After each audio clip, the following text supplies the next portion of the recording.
Hola, ¿cómo están? Esta es una cápsula de Derecho Procesal Civil y Comercial. La idea es hacer varios videos de este estilo. Pero bueno, es la primera vez que lo hago, así que vamos a ir viendo cómo la vamos llevando. En el día de hoy vamos a hablar de todo esto.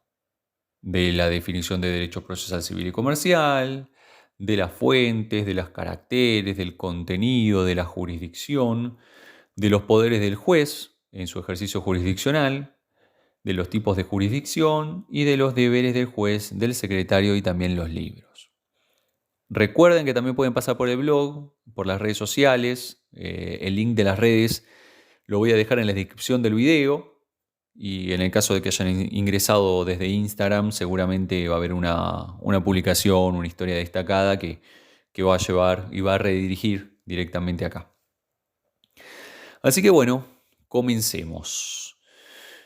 Primero tenemos que hablar de lo que es la definición de lo que es el derecho procesal civil y comercial, ¿sí? Que es un conjunto de actos mediante el cual se desarrollan, constituyen, determinan las relaciones jurídicas entre el juez, las partes y demás intervinientes.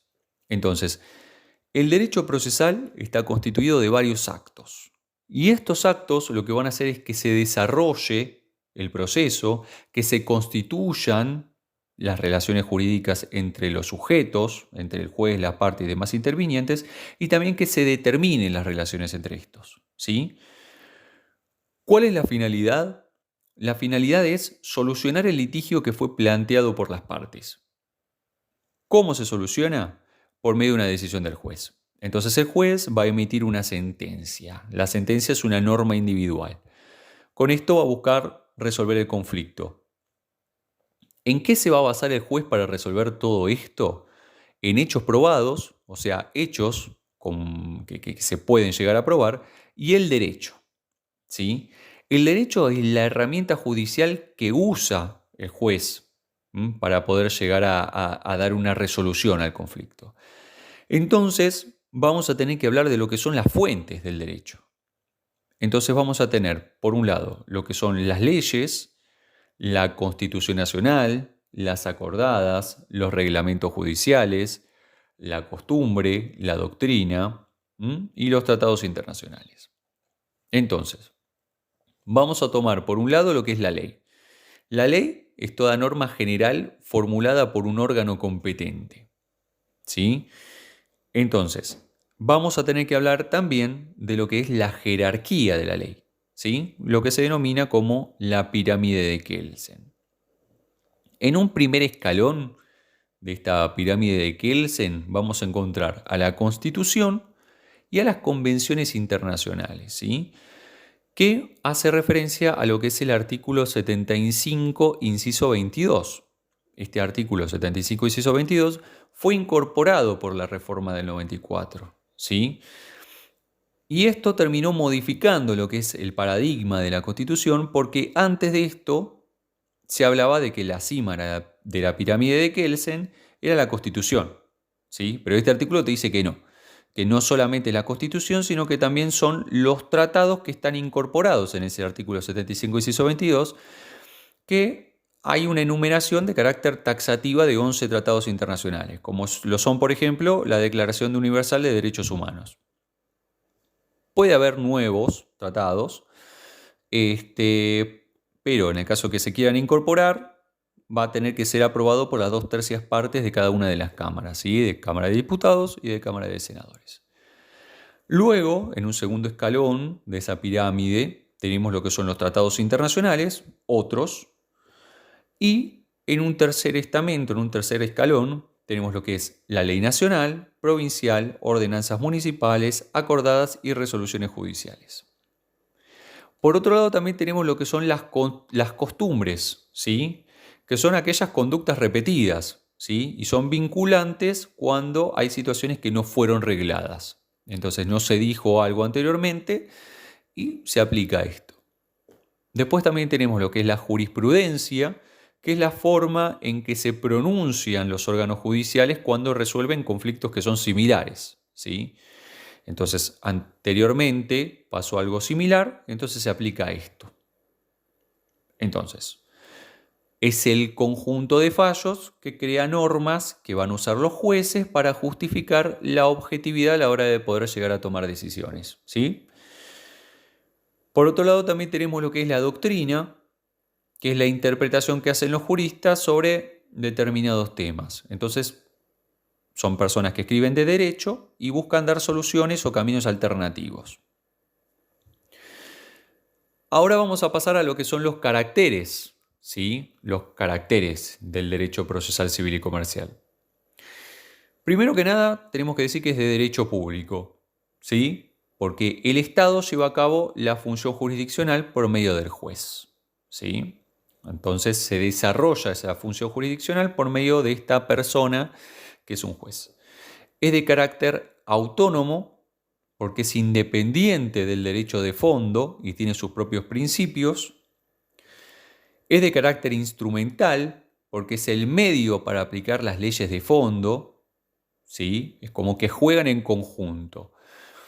Digamos que es un juego de mesa, ¿sí? Y el derecho de fondo son las fichas, el tablero y qué sé yo. Y el derecho procesal vendrían a ser las reglas. No tendría sentido un tablero sin una forma de jugar, ni tampoco tendría sentido saber la forma de jugar y no tener un tablero. Entonces, se necesitan mutuamente. Y por otro lado, tenemos que es único, porque hay un solo derecho procesal. No es que hay un derecho procesal, otro y otro, y yo elijo el que me conviene. No, hay uno solo.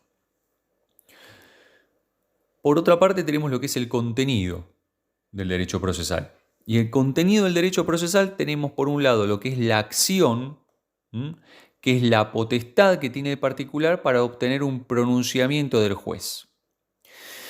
Esto surge, digamos, la acción,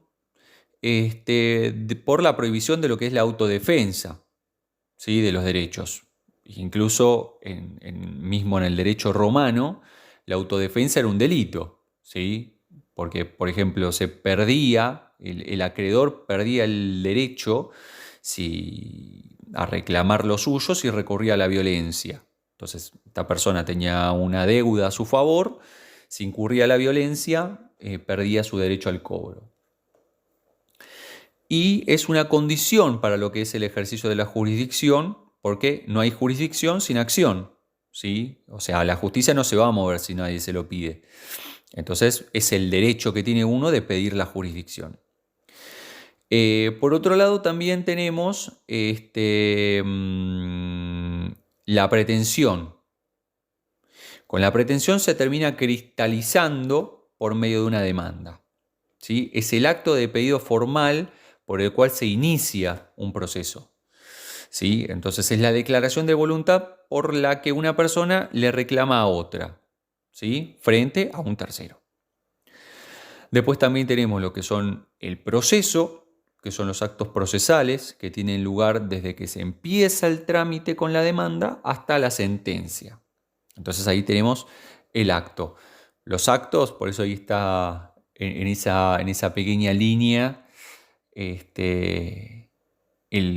los actos, ¿sí? Como una actuación. Hay varias actuaciones, hay varias funciones que se van dando en esa línea temporal desde la demanda hasta la sentencia. Y por otro lado tenemos lo que es la jurisdicción, que es básicamente administrar justicia.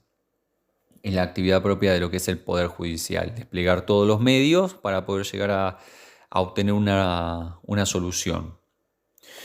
Entonces, las normas procesales es un complemento de las normas de fondo.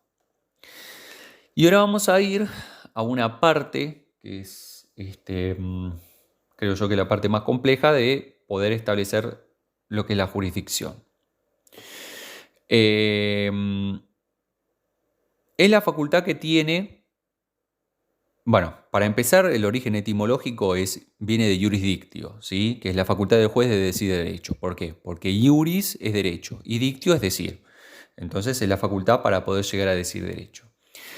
Pero se hace referencia, digamos, a la facultad que tiene el Poder Judicial para poder ejercer esa función jurisdiccional, ¿sí? Y esta jurisdicción tiene elementos, ¿sí? Por un lado es la decisión y por otro lado es el imperio. Con la decisión hacemos referencia al poder del juez de declarar el derecho que se va a aplicar en el caso particular que se está decidiendo, ¿sí? Y por otro lado tenemos lo que es el imperio, ¿sí? Que es el poder del juez para ordenar que se ejecute la sentencia o lo que decidió. Y el imperio, para poder llegar a recordarlo, se puede agregar un dato de color, como para darnos un contexto, porque esto surge, digamos, del derecho romano. Y yo tenía un profesor que denominaba los datos de color como, entre comillas, papitas. Y las papitas, quieras o no, estos datos de color, terminan haciendo que uno termine fijando los conceptos. Entonces, si bien no tengo una intención de extenderme demasiado, es menester hablar un poco del origen, digamos, de la palabra imperio.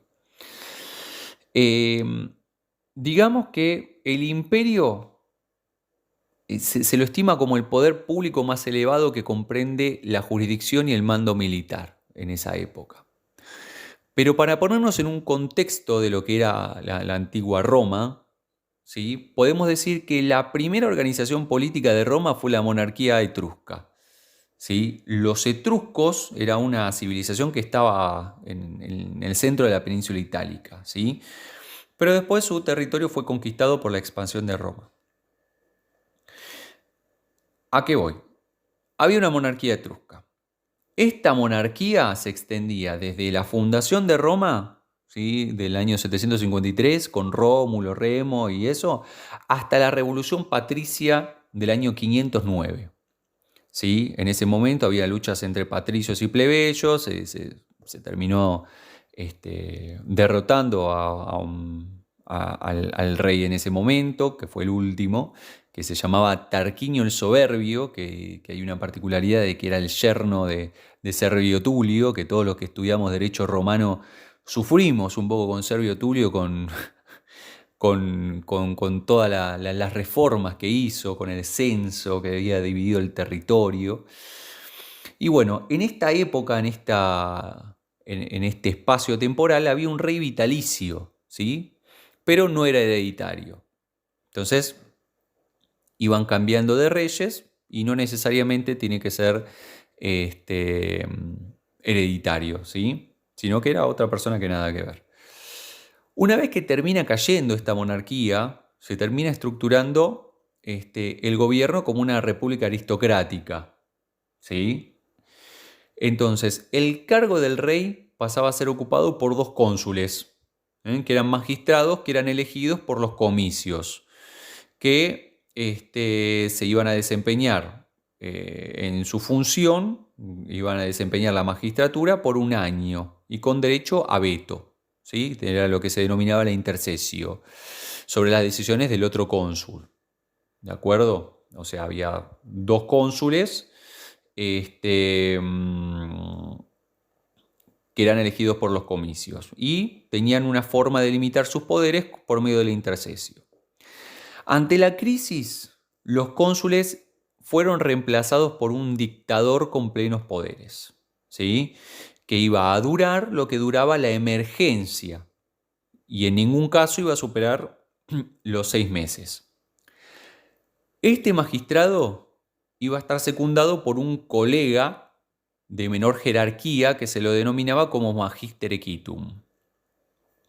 Este dictador que estaba en este momento no tiene que ver con esos dictadores que estaban que aparecieron en las crisis de Roma en el siglo I, II y III, sino que este tipo de dictadores surgía cuando había circunstancias graves para la seguridad del Estado.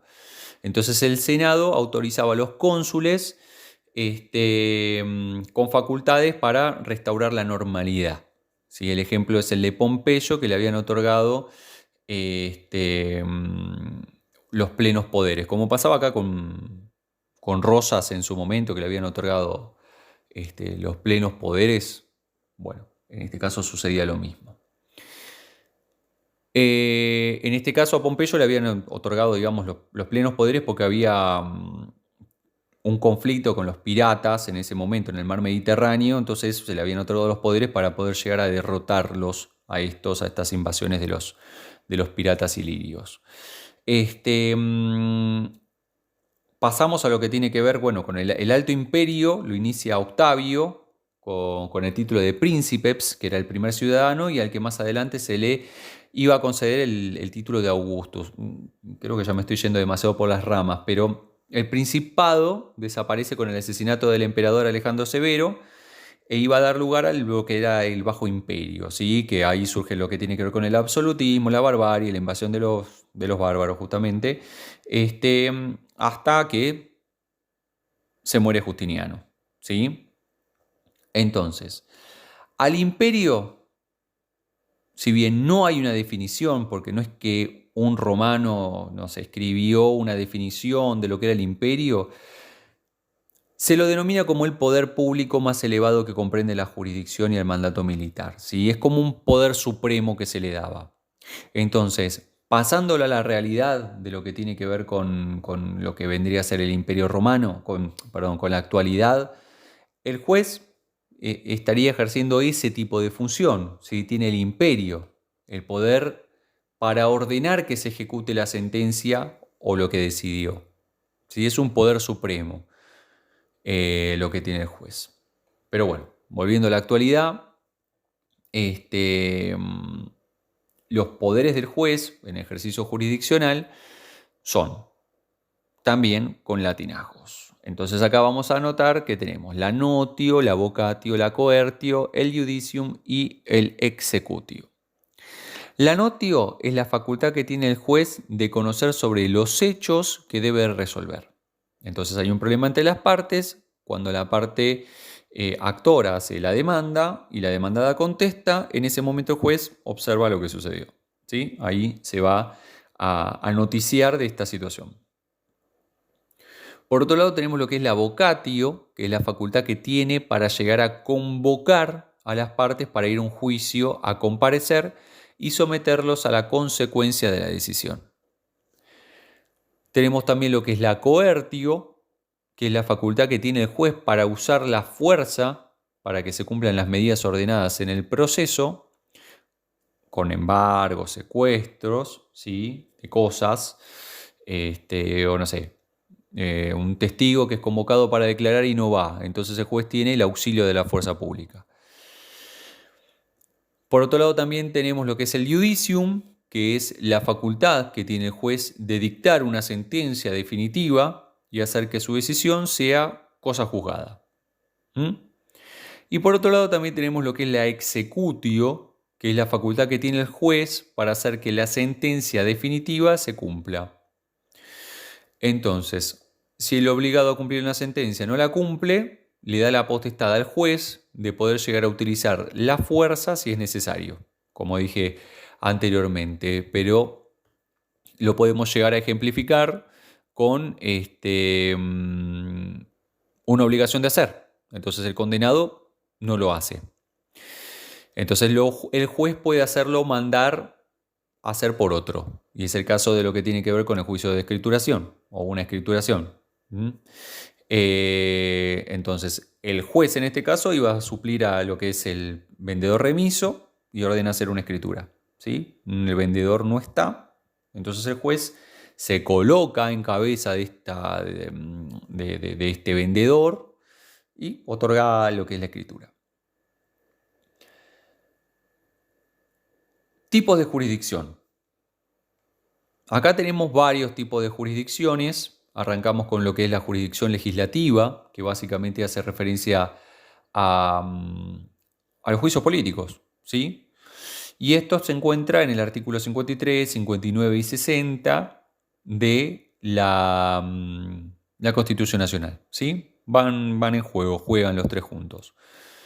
El 53 hace referencia a que la Cámara de Diputados, solamente la Cámara de Diputados, puede acusar ante el Senado al presidente, al vicepresidente, al jefe de gabinete, a ministros y miembros de la Corte, ¿sí?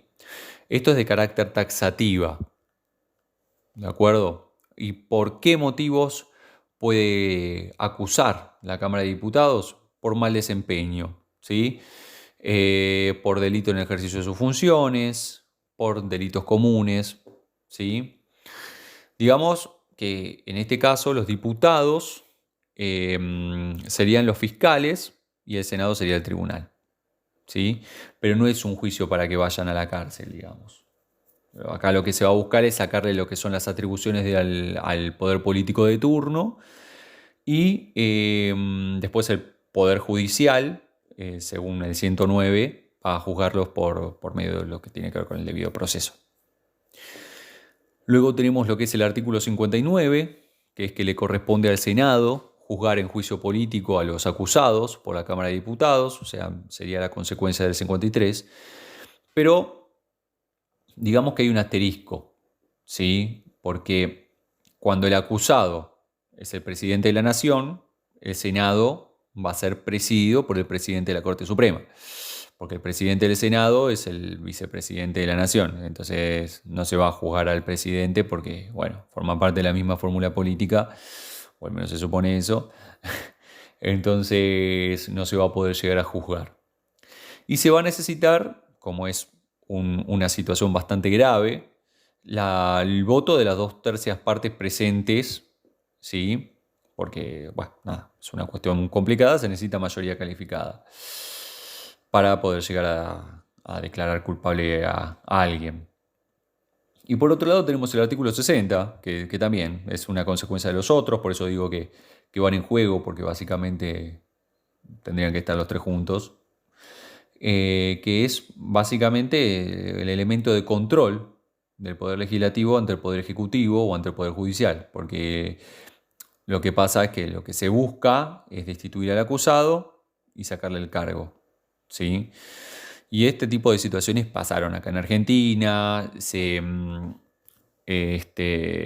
a miembros de las Cortes los han removido, también, no sé, a Color de Melo en Brasil, a Fujimori, a Dilma Rousseff. O sea, son situaciones que se dan, no es que es una situación ideal que no se ha dado nunca. Por otro lado, también tenemos lo que es la jurisdicción administrativa, ¿sí? Que acá tenemos lo que son los tribunales de faltas, los tribunales fiscales, los aduaneros, los militares, ¿sí? Actúan de manera similar a lo que vendrían a ser los tribunales judiciales, pero básicamente lo que están haciendo es una tarea administrativa del Estado. Pero bueno, independientemente de ello hay una diferencia, digamos, con los tribunales judiciales, porque en el proceso judicial los jueces actúan como un tercero imparcial y en el proceso administrativo se actúa como juez y parte. ¿Mm? Y nada, tenemos acá una ejemplificación con el caso Ángel Estrada, que es un caso conocido, que nada, los que estudiamos Derecho Administrativo en su momento también, entre el caso Ángel Estrada, Arias versus Poggio, son cosas que nos quedan impregnadas en el cerebro y son, viste, los recuerdos de Vietnam para nosotros. Pero bueno, básicamente el caso de Ángel Estrada es una empresa, una sociedad comercial que había demandado de Edesur por una falta de suministro eléctrico. Había estado sin luz por 1 mes y medio y esto le había traído daños y perjuicios porque no podían producir. Entonces decidieron demandar. Entonces, en este caso intervino la Corte por 2 cuestiones. La primera cuestión para ver si es procedente el pedido de indemnización por daños y perjuicios y la segunda intervención es por si tiene que intervenir el ENRE como ente regulador, porque el ENRE es el ente regulador, en este caso de Edesur, o la misma Corte tiene que expedirse y no el ENRE, ¿sí? Y resolver la el asunto. Spoiler, ¿sí? La Corte va a decidir y no decide el ENRE, ¿sí? La única persona que votó de manera diferente es Zaffaroni. Entonces Zaffaroni votó en contra. Y bueno, respecto a la primera cuestión, lo que se resolvió fue que había que indemnizar por daños y perjuicios, ¿sí? Porque justamente es una de las obligaciones presentes en el contrato, ¿sí? La prestación de suministro eléctrico. Y como se cortó, se termina incumpliendo con el contrato y se viola lo que es el pacta sunt servanda, ¿sí? Esto del pacta sunt servanda básicamente significa que los contratos están hechos para cumplirse. Pero, eso. Por otro lado, también tenemos lo que es la jurisdicción judicial, que básicamente es lo que nosotros nos imaginamos cuando hablamos de lo que tiene que ver con jurisdicción, que es la jurisdicción que ejecuta el Poder Judicial, ¿sí? A la hora de resolver las cuestiones de derecho. Entonces, por un lado tenemos lo que es la jurisdicción nacional o federal, ¿sí? Que es delegable, que se encuentra en el artículo 108 y 116 de lo que es la Constitución Nacional, donde en el artículo 108 nos vamos a encontrar con lo que es esto de la cuestión del Poder Judicial. Estamos hablando del tercer poder del Estado, que dice que básicamente que el Poder Judicial lo ejerce la Corte Suprema de Justicia y los tribunales inferiores, ¿sí? O sea, los otros tribunales federales. Pero bueno, lo importante es que se encuentra lo que es la Corte Suprema de Justicia. Bueno, básicamente lo que es el Poder Judicial, ¿sí? Nuestra Constitución tiene como antecedente lo que es la Constitución de los Estados Unidos, la idea de Locke de la división de poderes, Montesquieu con la idea de frenos y contrapesos para que nadie tenga un poder absoluto, por eso eh, se encuentra lo que tiene que ver con la división de poderes, ¿sí? Es el Poder Judicial. Entonces, la idea es que el Poder Judicial sea quien controle el poder político. Por eso, básicamente, es que es el único poder que no es elegido por los ciudadanos. ¿Eh? Por ese mismo motivo es que no se elige a los jueces. Y por otro lado tenemos lo que es el artículo 116 de la Constitución Nacional, que básicamente habla de lo que son las atribuciones del Poder Judicial, ¿sí? ¿Qué es lo que hace el Poder Judicial? Y bueno, estipula que la Corte y los tribunales inferiores van a entender de la violación de cualquier artículo de la Constitución, de las leyes de la nación, los tratados con potencias extranjeras, qué sé yo, las causas concernientes a los embajadores. Eso es lo que hace referencia ese artículo 116. Y por otro lado también tenemos lo que es la jurisdicción, la provincial o la propia, que también se encuentra en la Constitución Nacional, en el artículo 5 y en el 75, inciso 11. ¿Sí? Básicamente, acá estamos hablando de lo que tiene que ver con cuestiones provinciales, entonces el artículo 5 es un artículo que está recontra sobreanalizado en todas partes. Cuando te toca el artículo 5 es como, artículo 5.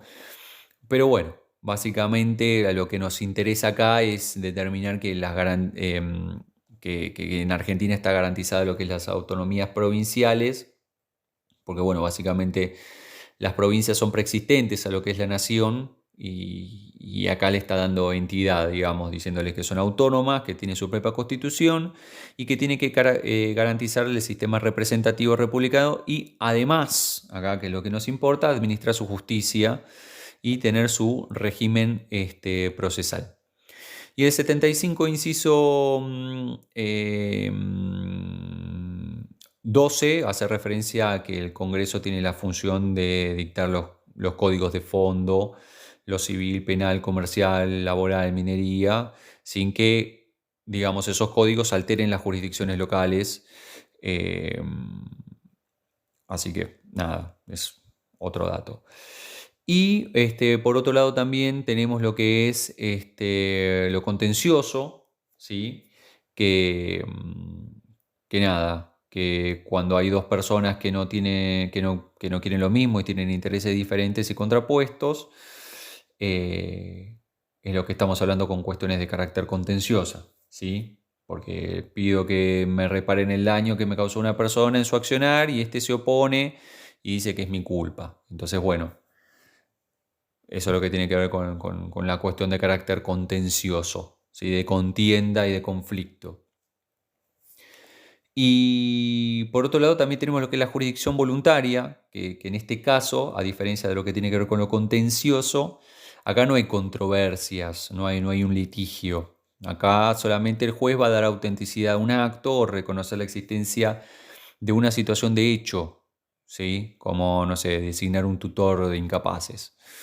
Entonces, los árbitros sí tienen jurisdicción, porque es un juez elegido voluntariamente por las partes. Deciden resolver sus conflictos por medio de un juez privado, ¿sí? No están bajo la competencia de lo que son los jueces del Estado.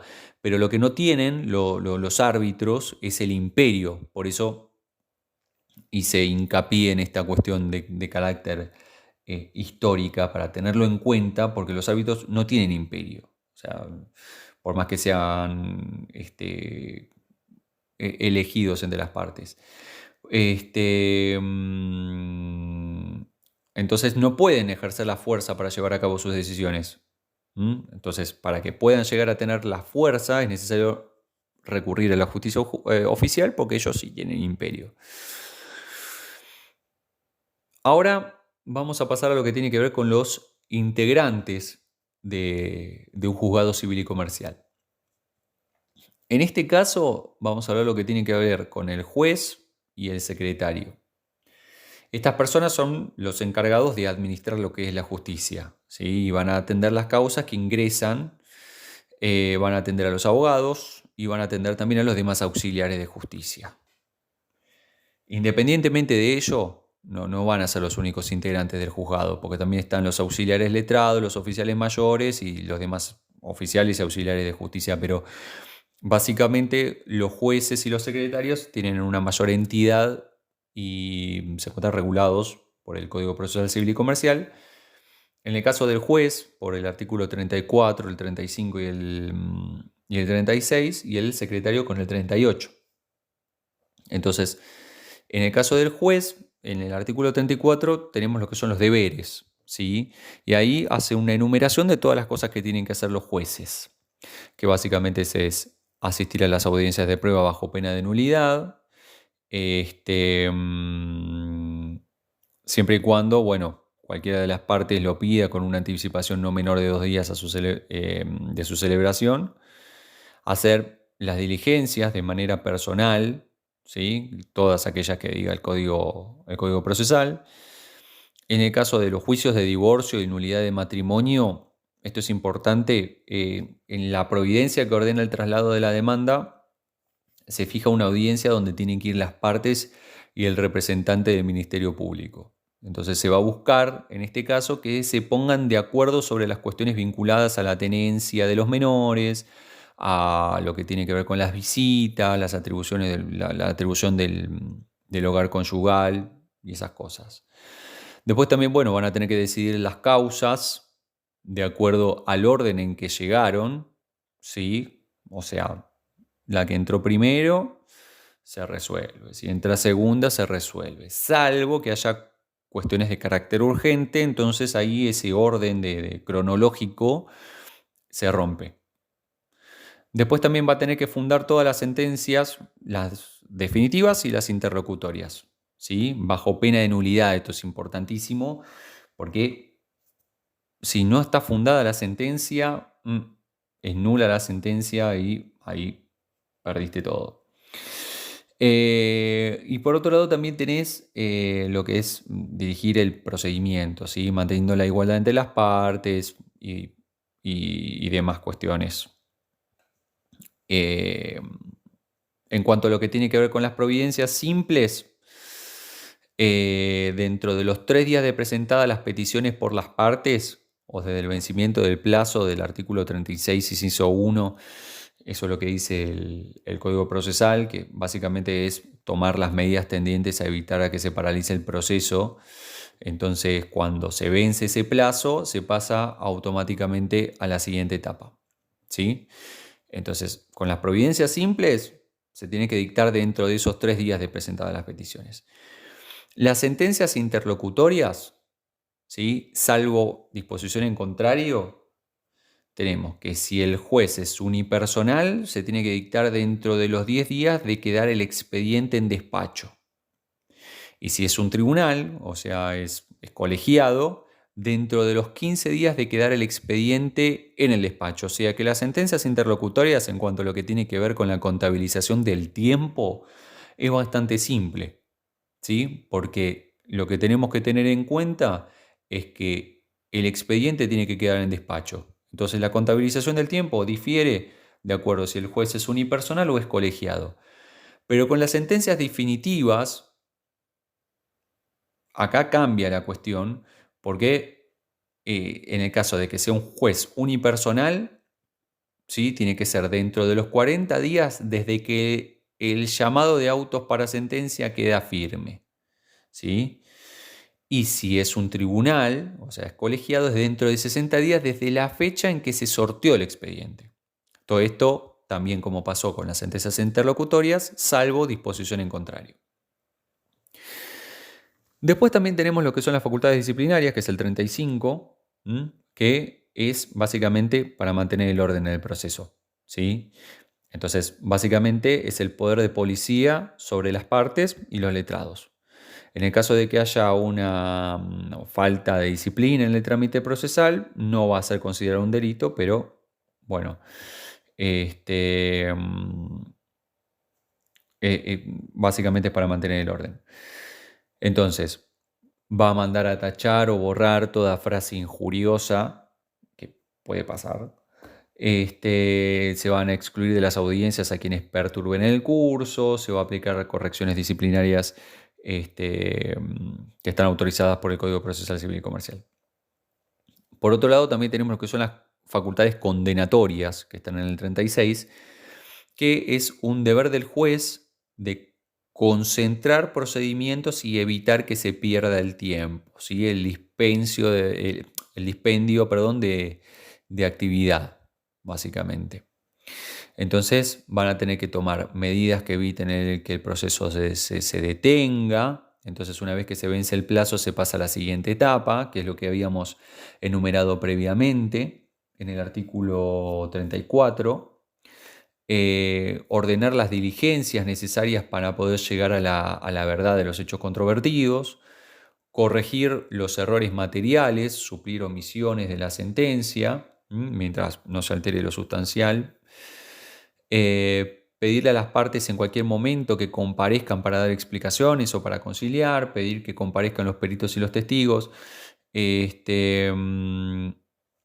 impulsar de oficio el trámite cuando existen fondos inactivos de menores e incapaces. O sea, todo esto está enumerado en lo que es el código, ¿sí? Básicamente, en lo que respecta al el último inciso, que hace referencia al impulso de oficio, impulsar de oficio significa que lo impulsa el juez de una, o sea, de manera directa, y no tiene que impulsarlo la parte. Entonces no va a esperar el juez, sino que dice, bueno, lo mando para arriba, lo impulso. Y por otro lado también tenemos lo que es el secretario, que está en el artículo 38, que tenemos por un lado lo que son los deberes, que es por un lado firmar lo que son las providencias simples, que dispongan lo que es la devolución de escritos presentados fuera de plazo o sin copias, agregar partidas, exhortos, oficios, tasaciones, remitir causas al Ministerio Público, representantes del fisco, demás funcionarios que intervengan como parte. Todo esto lo tiene que hacer dentro de 3 días. Las partes pueden pedirle al juez que deje sin efecto lo que dispuso el secretario, ¿sí? Así que bueno, básicamente todo esto son cuestiones que tiene que hacer el secretario y se le puede pedir al juez que deje sin efecto lo que hizo el secretario si lo pide las partes dentro de los 3 días. Después también puedes suscribir certificados y testimonios, ¿sí? Lo que no pueden hacer es expedir segundos testimonios y no pueden prestar expedientes que tienen carácter confidencial. Después también tenemos los libros. Por un lado tenemos los libros de registro de sentencias definitivas, donde se van a sentar justamente esto, ¿sí? Las sentencias definitivas. Después también va a haber un libro de registro de sentencias interlocutorias. Idem a lo anterior, la misma frase lo dice, las sentencias interlocutorias van a estar en ese libro. Después también va a estar el libro de registro de honorarios. Estos son los libros más importantes. Después hay otro tipo de libros, como por ejemplo el libro de lo que son las entradas, que son todas las causas que ingresan a la dependencia judicial, se va a hacer un registro. Después también tenés los libros de los que están paralizados y archivados. El libro de préstamo, esto está en el 127, que se van a registrar los préstamos de los expedientes y también lo que tiene que ver con las devoluciones, o sea, lo que sale y lo que entra de los expedientes. Los pases o vistas a otros organismos de asesoramiento, de control de legalidad, organismos jurisdiccionales. Libros de cédula y listado de mandamientos, que son planillas de envío y devolución de estas cosas a la oficina de mandamientos y notificaciones. Libro de conocimiento para casos de expedientes que se remiten a otro órgano judicial por incompetencia. Y libros de asistencia o nota, que este libro es importante, está en el 133, donde se va a registrar la asistencia del abogado que pide un expediente en mesa de entrada para consultarlo. Entonces, en este caso, si no está disponible, el abogado pide el libro y hace constar eso para que no quede notificado automáticamente de la resolución que dictaron ahí, ¿sí? Entonces, por eso es importante, ¿sí? Porque se va a hacer constar de esta situación para que no quede notificado de manera automática, ¿sí?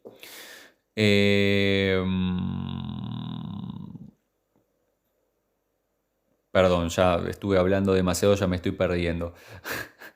En el libro de asistencias se va a registrar que la asistencia del abogado que va a pedir un expediente. Ese expediente no está, o sea, no está disponible en la mesa de entrada.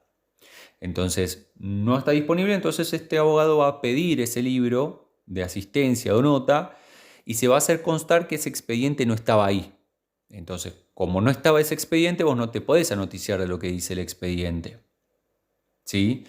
Entonces, para que vos no quedes notificado automáticamente, básicamente lo que haces en ese libro es decir, che, mirá, no estaba el expediente, entonces yo no me puedo notificar. Eso es. Y además de todas estas cuestiones, hay un dato importante a tener en cuenta, que es que hay casos donde se notifica en el domicilio a la persona las resoluciones judiciales, pero las resoluciones judiciales quedan notificadas los días martes y viernes, ¿sí? Esto se encuentra en el artículo 133 del Código Procesal Civil y Comercial, en donde los martes y viernes son los días donde quedan notificadas las resoluciones judiciales. O, en el caso de que no sea un día hábil, será al día hábil siguiente donde va a ser esta resolución notificada, ¿sí? Que vendría a ser lo que se denomina día de nota. Así que bueno, vamos a cortar acá, primero porque se terminó el temario y segundo porque ya se me están mezclando todas las palabras en la cabeza. Así que espero que se haya entendido, espero no haber hablado de una manera demasiado rápida. En todo caso, para solucionar esta cuestión, abajo en YouTube tenés una ruedita donde vos podés seleccionar el nivel de velocidad de la persona que está hablando en el video. Así que ahí vas a poder elegir una velocidad un poco más lenta en el caso de que haya hablado muy, muy rápido, y en el caso de que haya hablado muy lento también lo vas a poder acelerar. Así que espero que haya sido de utilidad eh, y de gusto para la persona que está del otro lado escuchando el video. Así que mando un abrazo muy grande. Nos estamos viendo en el próximo video. Así que saludos y nos estamos viendo. Síganme en Instagram, que ahí también publico varias cosas, y también en el blog. Hasta luego.